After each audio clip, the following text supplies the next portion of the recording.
I'm Vic Myers. Welcome to The Resistance. So I did this video the other day on Graham Plattner and how Chuck Schumer was interfering in that race up there in Maine.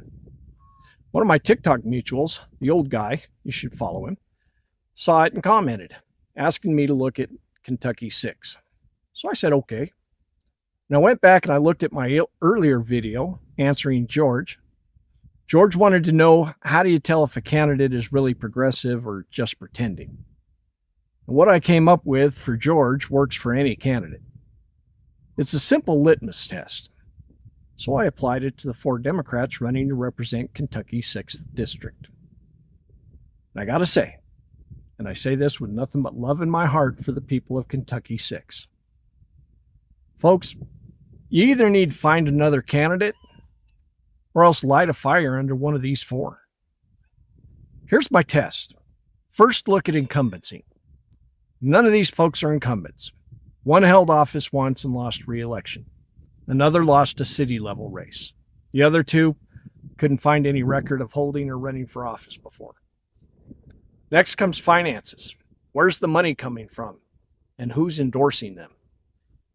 One candidate has an establishment endorsement, and that's can be a red flag.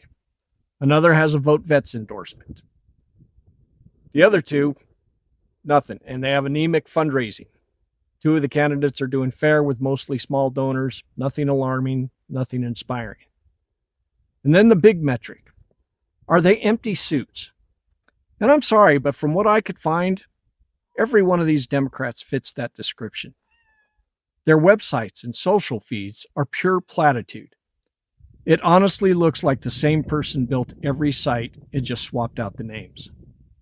They don't tell you what they stand for. They don't tell you what they'll fight for if they win. What is their platform? That's not how you win a congressional race in a deep red district.